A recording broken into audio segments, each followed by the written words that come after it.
Welcome, 7 Days of Wisdom, episode 21, week 21, Sunday, March 27, Easter Sunday, 3:52 p.m. Eastern Time. I'm your host, Aquaus Kelley, and this week we will be discussing victimization, valuing our dreams, and hop into the quotes of the week. So, on Tuesday, I posted up a video with Tim's story.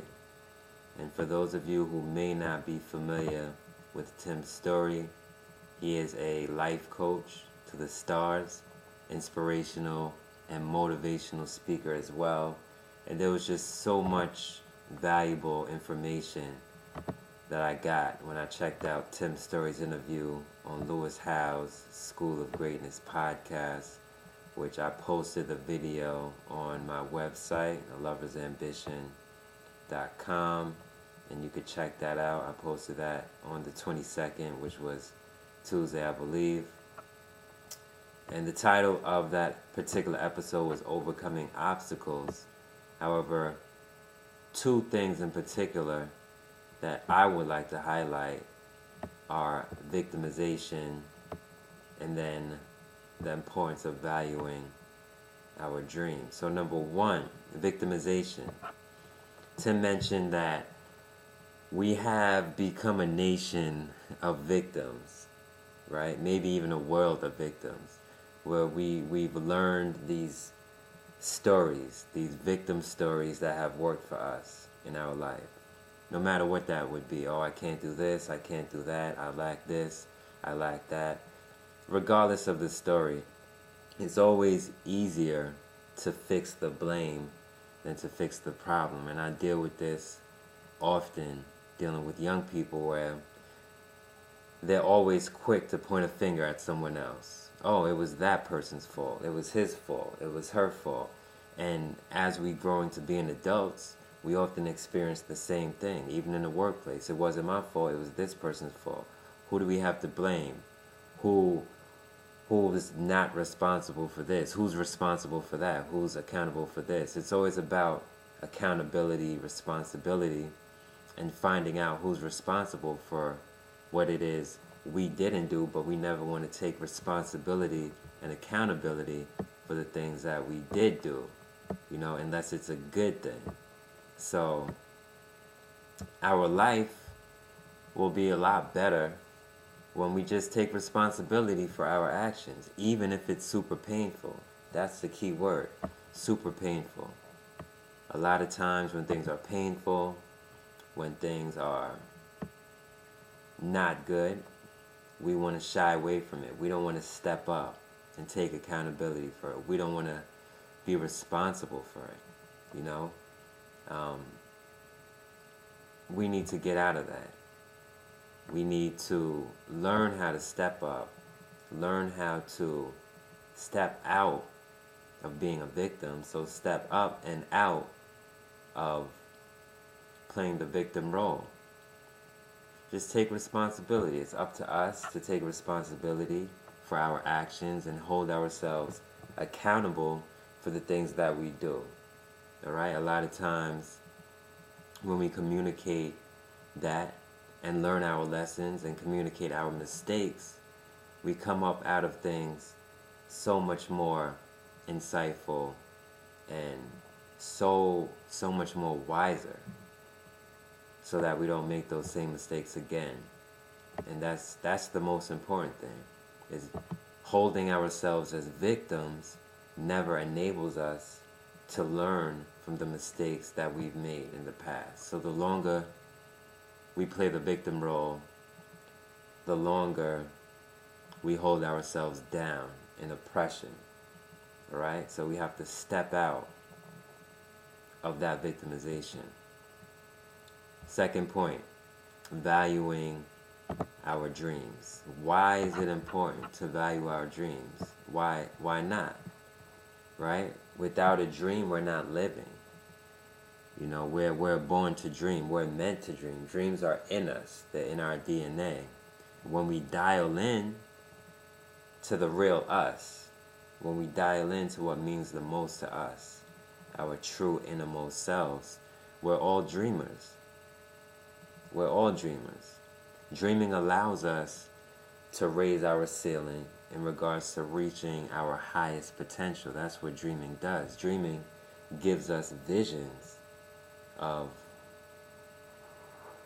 the things that we are meant to do, we are meant to achieve. You know, it's our inner drive, it's our ambition, it's our lover's ambition, right? That determination to succeed at whatever it is we love to do in life.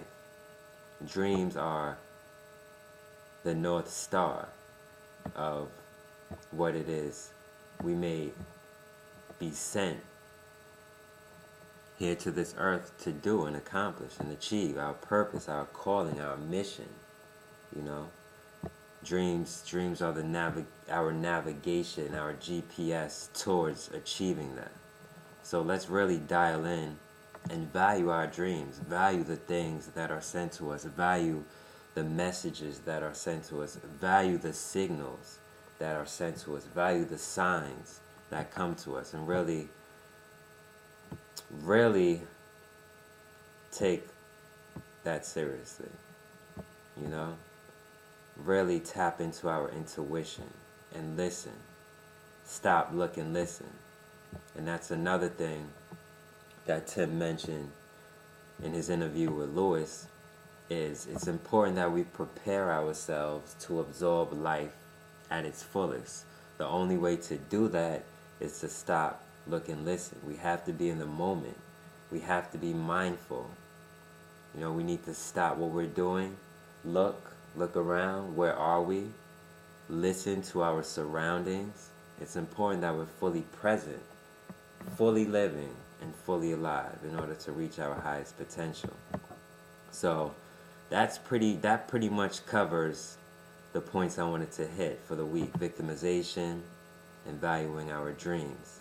Next, we're going to hop into the quotes of the week. Quotes we love, hashtag quotes we love. And we have a lot this week. The first one is from Tim's story. In fact, the first, let's see. Actually, the first one is going to be from Monday, the 21st, Richard Branson. A good leader should evoke inspiration, not fear. I'm a heavy believer in that. Good leaders don't lead with fear. Good leaders lead with inspiration, encouragement, empowerment. Good leaders motivate. Good leaders inspire. So good leaders should evoke inspiration, not fear. Richard Branson. Second one, dreaming allows us to raise our ceiling in regards to reaching our highest potential. That's from Tim's story. Third one, when we feed our faith, we starve our doubt. When we feed our faith, we starve our doubt. So let's feed our faith on a constant, consistent basis and leave less room, if not no room, for doubt. All right? Well, we're always going to have some amount of doubt. I guess it's a healthy thing. But let's definitely focus on feeding our faith and starving our doubt. That's from Tim's story.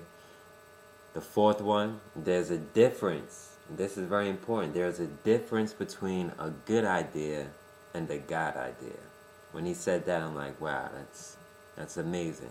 So there's a difference between a good idea and a God idea. There are many good ideas, not too many God ideas. So follow that God idea. If you have the privilege of receiving that message, receiving that God idea, you better follow it. Follow it. Next one, divorce is divided force. Divorce is divided force. When you think of it, a partnership, a marriage, a bond is the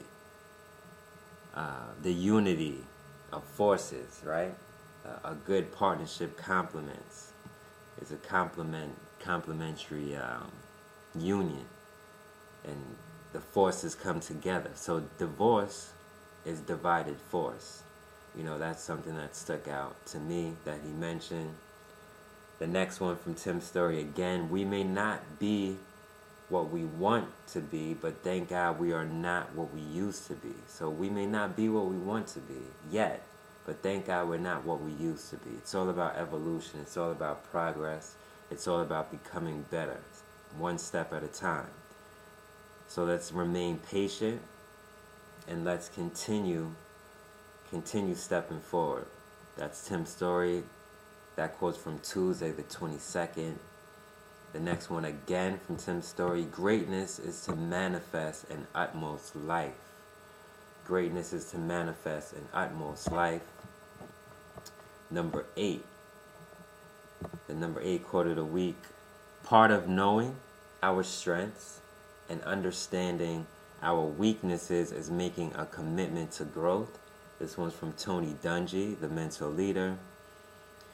Number 9, get past the past. Forgiveness leads to freedom. Now this one was like my personal quote of the week. Get past the past. Forgiveness leads to freedom. That's from Tony Dungy again, the mental leader. A lot of times we hold on to too much. We don't know how to let go. You know, we're overwhelmed with resentment. We're overwhelmed with, being spiteful and being hurt by being hurt. We're hurt by being hurt. And sometimes we feel the need to hurt others. So it's important to get past our past and forgive. Forgiveness is what leads to freedom. Otherwise, we are not liberated. We are tied down to the weight on our shoulders, and we are tied down to what's hurt us in the past. And unless we're able to forgive, we are unable to be free. So that's number 9. And then finally, number 10. And this is from Friday, the 25th. A lifelong education is one of the best investments that we can make in ourselves throughout the duration of our lifetime, throughout our lifetime. So once again, a lifelong education is one of the best investments that we can make in ourselves throughout our lifetime. Education is an ongoing process. I'm not talking about school. I'm talking about education. A lot of times people go to school, they graduate, they get a job, and they no longer continue to educate themselves. Education is a way of life. It's developing skills. It's increasing your earning potential. The greatest in the world, right? We think Oprah, we think Warren Buffett, Bill Gates. Whatever you do, if you're a top performer at an elite level, a very high level, you are continuously learning. You are a student of life, right? So that's what I believe I am. I'm a student of life. The learning never stops, no matter what I'm doing. My head is always in a book. I'm always looking to learn, tutorials, documentaries, always. I'm always curious. The most successful people in this world are always curious to learn new things, all right? So let's approach life from that perspective always, just being students of life. School may stop, but education never stops, all right? So that is pretty much it for this week. 7 Days of Wisdom, episode 21, 13 minutes in. I just wanted to share that with you. I am looking forward to the upcoming week, what this week has in store. And that's it. We're signing off. Leave a comment. Let me know what you think. If you have any questions, shoot it my way. Once again, 7 Days of Wisdom, Sunday, 4:06 p.m., March 27. I'm Aquaus Kelley, and we're signing off. A Lover's Ambition Lifestyle Group. Peace.